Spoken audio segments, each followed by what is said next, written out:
Hi everyone, in front of me I've got HUAWEI Ascend Mate, and let me share with you how to change date and time on this device.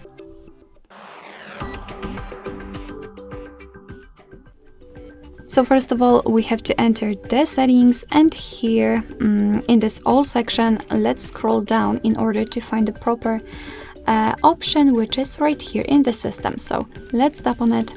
And as you can see here, we've got some options which are currently inactive.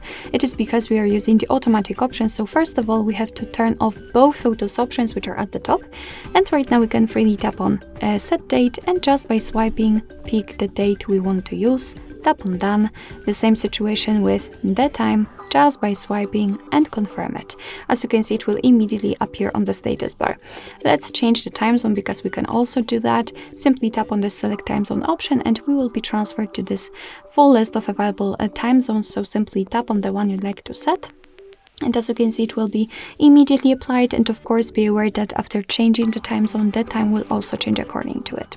We can decide whether we want to use the 24-hour format, which is currently applied, or 12-hour format, so you can do it just by turning off this option. We can select the day format. It's of course up to you. We can pick the regional option or any other option, so the month first, the day first, or the year first. So it's up to you, just tap on the option you'd like to use. So basically this is the manual customization of date and time, and of course we can go back to all previous settings just by tapping on those options at the top. Alright, so that will be all. Thank you so much for watching. I hope that this video was helpful, and if it was, please hit the subscribe button and leave the thumbs up.